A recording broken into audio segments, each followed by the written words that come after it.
Hey everyone, how's it going? In this video, I want to talk about yet another platform that can eliminate the stress of the college application process. Now, I have another video where I talked about Concourse, which was helping to match underrepresented students in urban populations get connected to a lot of colleges just by creating an online profile in as little as 15 minutes. And so the schools could review that profile and then offer direct admissions just from that alone. And that could be a game changer. And in fact, Concourse is piloting the program in Chicago, and they're looking to expand to other urban areas like Houston, Atlanta, and Philadelphia. So there is another platform that is doing something similar, and it is called Sage Scholars. Sage Scholars is not new. They've been around since the mid-90s, and their partnership is that they work with businesses, and this service is offered as sort of an employee benefit or for clients of specific businesses.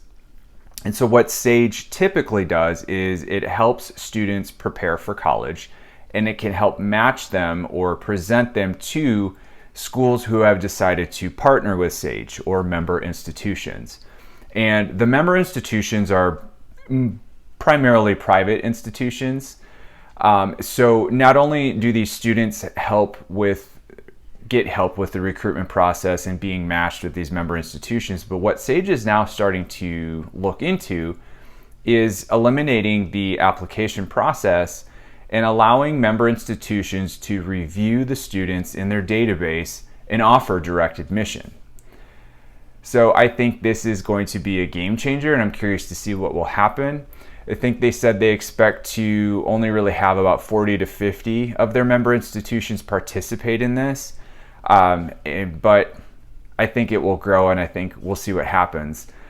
Another cool thing about Sage is if you are participating as a prospective student, you can take steps to earn points with your profile. And sort of when looking at their website, an example of that is if you sign up for a specific insurance plan or a financial plan, you acquire those points.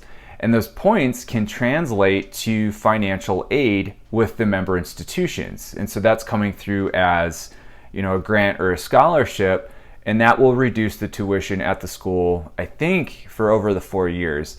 And you can get up to a 25% tuition discount if you end up attending one of these member institutions and you've acquired enough points. So that's yet another benefit that Sage Scholars is offering to its users and its participants. And the article that I was reading in Inside Higher Ed, it had asked a lot of enrollment managers, a lot of senior administrators about what Sage was doing, and many did not know that they were doing this, but they were fully supportive of it. And I think it's interesting when you look at the idea of proactive admissions like this is you are eliminating yet another barrier. So similar to Concourse, you are now allowing yourself to reach a population that you normally couldn't reach or normally wouldn't be able to apply for colleges or even consider going to college, and you're offering the opportunity for direct admission. And I love it. I think that's going to take off, and I think it's going to be very popular. But there is a drawback, and I think when you look at the member institutions with Sage, since they are a lot of these private institutions, there were some whose enrollment numbers are incredible. So they chose not to participate in this pilot because their numbers were just solid, and they were going to consistently be solid. So there is an opportunity for schools. They were talking about one, it was in West Virginia. It was called Davis and Elkins College.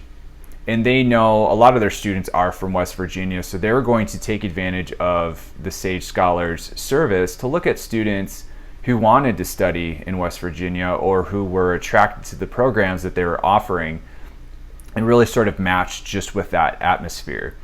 So similar to what Concourse offered with connecting students to schools that the students may not know about, I think this offers an opportunity for a lot of these member institutions with Sage to grow their enrollment by offering direct admissions to students who would not have normally considered that school or maybe even not have heard of that school. So there's another potential benefit from the institutional side. There were some concerns, or I think there's some resistance, I think, with some of these institutions. Not only do you have ones who may not need to participate because their enrollment is solid, but I think you also have a lot of institutions who sort of rest on or rather take pride in the fact that they're very selective in their admissions process, and that sort of kind of defines their identity. I don't know if that's a tenable attitude as proactive admissions grows, or as we seek to remove barriers to the admissions process. Personally, I think what you do in college as a student determines your success, and I think how you take advantage of those resources and navigate that will determine the outcome. And sometimes I think we can get so caught up in the admissions process that just being admitted into a selective school sort of feels like the pinnacle of our college journey, and it's all downhill after that. And I don't necessarily think that sets you up for success after graduating from that college. So I'm curious to see sort of if those attitudes kind of pull back a bit, if they become a little bit more receptive over time, or if they're just forced from pure pressure to adapt to that as well. Another question that I really have for you, and I will link the article down below in the description. Do you think we could do this with public institutions? I know we have the Common App, which makes things a lot easier, but do you think not only could we expand proactive admissions with public institutions, but do you think we could create something, or if another business could come up like Sage, that sort of expands to the public sector? And in doing so, in achieving milestones to acquire points for tuition reduction, what are those milestones? Where's that money going to come from? Who's going to pay for that? How can this expand? How can this adapt?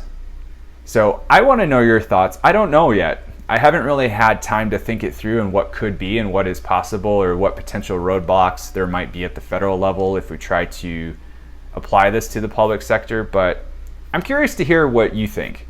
So let me know down in the comments, and if you like the video, make sure you hit like, and be sure to hit subscribe, and I will catch you in the next one.